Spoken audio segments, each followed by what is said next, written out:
No one also straight up. No one wants to take your kids. No one wants your fucking kids. No one wants your kids. We hear stories all the time of people who steal cars and then come back and be like, your kid is in the back. Drop the kid. You horrible mother or father. Unless they are trying to take a child, right? That's different. But if they are just carjacking you, I've seen it in we've seen this in multiple stories. Again, It really does. Like they throw the kid out. They don't want to deal with it because that's kidnapping. It's kidnapping literally, and it's also like the start of a horrible, horrible comedy. No one wants to be Dutch. Nobody wants to be that film. No one wants to have a child wind up on their doorstep. It's not fun in real life. It's not. A lot of times you're stealing a car because you're in a bit of a desperate spot. Absolutely. And then if you look at, you have little Richie Rich, you have like Henry Zabrowski Jr. back there who's like, I'm hungry. We go McDonald's. Mm-hmm. It ain't Big Daddy. It ain't Big Daddy at all. But anyway, as we mentioned, politics. There's a dude. He's a former representative in Michigan. He's a former Michigan Republican House candidate, rather. Oh, wow. Jordan Haskins. That's interesting because it's like, so he was just a former political candidate. Just a candidate. And his. So can I start listing you as that? Yeah, you can. So from now on, actually, I feel like that's your credit. You can. Yeah. Former political candidate. Have you ever watched television news? It's always like, this guy ran and lost 10 times to be secretary of the toilet. And they're just on there. So who knows? But it's kind of funny because anybody can run for anything. Well, you have to get on the ballot.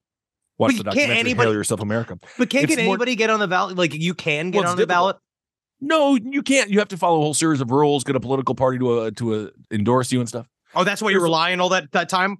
You were lying with your attitude, and you were well shaved, and you had the blazer and stuff. All that was just an act. It was just a long and just trying to somehow bring everybody about your political wills. Much like David Bowie, I go through many phases. Jordan Haskins went through a phase where he apparently was a Christian man, and his political ad has a bunch of crosses in it. And he says, "No way, Saginaw's boy legislator." But it turns out that it's not politics that gets him in the news; it's his fetish for cranking. No, I had never heard about this, but I'm sure Henry, you can inform me more on what cranking is. Why? Why would I know? I just feel like you drive angry like Nicolas Cage. No, I drive smoothly.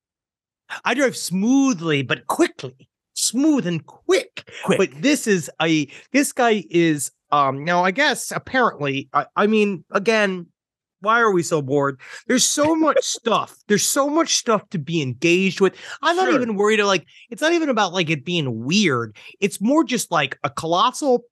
Again, if you're a cranker, side stories, lpotl@gmail.com. What is the exact thrill? Is it like the process? So what you do is that in order to quote unquote crank, besides just touch your dick and balls, right? Is that you go into a car, you remove its spark plug wires, right? And then you sit inside of the car, and I guess you hit the engine, you go, and then the rough driving of it is what allows you to get horny. Now, this is what it sounds like. You're parked the whole time, correct? You're parked, and you run the engine, and then it starts vibrating, and I guess it shakes your butthole. I'm not certain, but I don't know. If you want to here are just some of the erotic sounds of cranking. All right.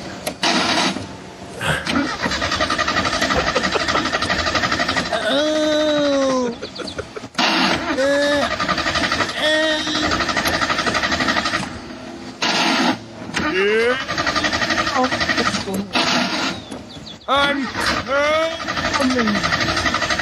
Well, that is indeed some steamy stuff.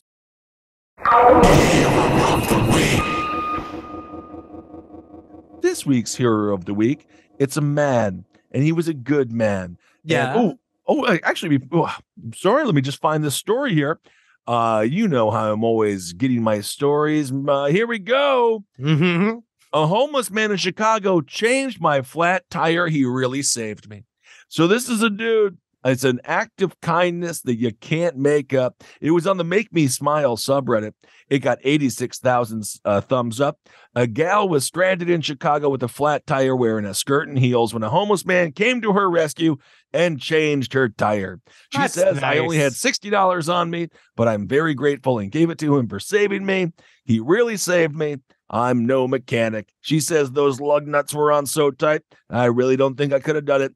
He really struggled with them himself, so he's a goddamn hero. And he helped this woman. She says he was really sweet, called me a lady, and even opened my car door for me. He was very much a gentleman. Let me put this out there. sidestorieslpotl@gmail.com. You're stuck somewhere, right? You're in a dangerous, like your car is stuck somewhere. You're in a dangerous area, dangerous highway, maybe small. A homeless man comes up to you. He saves the day. Do you allow him to masturbate at you one time? I don't think he wanted to, Henry. That's not this. He's not that kind of homeless. I am just saying, like, do you allow, this is more of a general question, because this guy, I would love to see the ending of the story where it turns out that he gets like busted on a warrant for like 7 murders. And it's like one of those where you're like, well, he was like that one time. Today, he's still a hero. According to Doodruff, they commented they had a blown out tire in a not so nice area in Oakland, and homeless people were thrilled to help them out. That's very nice. This memory makes me smile. So there you go. There's good people all around. There really not, is. lest ye be judged yourself. Also, changing a fucking tire, man. Changing a tire is fucking hard. It can be. I learned how to do it. I can do it. But it can be. But it really comes down to you never know when there's an angel in disguise. You never know, because we got that one dude surrounded by crosses who was running for the local Republican house. Breaking into people's house. Yeah, of course. Jerking off, and then you got this guy. Guess where the angels are? Anywhere there's a crucifix. There we go. Let's see. They are not there. I don't know about that. I've been to some Hollywood parties, and I'm going to say this, Henry, you're one of the good ones. Thank you. No problem. Because I like MILFs. I was listening to the Incident at Devil's Den episode, and I feel like Terry Lovelace and my friend Mark have a lot in common. Mark passed away last year from a long struggle with chronic illness. He was born in 1963, and like Terry, Mark lived in Missouri. His family was in the military and served in Korea. He lived in a small town not far from the Ozark National Forest, on a large farm with his strict German grandparents. His mother had left early in his childhood to be a quote-unquote cocktail waitress in Vegas, so he didn't see either of his parents much and was free to roam the land near the farm. He should have went with her to Vegas. It sounds like please. When he was very young, he couldn't remember how old exactly, but he had what he called a visiting, where he was led from his bed by 2 small, 2-foot-tall silver creatures that he called energy friends. He played with them in the yard and showed them his cows. When they had to leave, he felt very sad. The whole time, they never spoke to Mark, but Mark said he knew that they would be back. And of course, when Mark told his strict German grandma that he had been out of bed playing with his friends all night, she beat the crap out of him with a cane, and he never mentioned the energy friends to anyone again until he was an adult.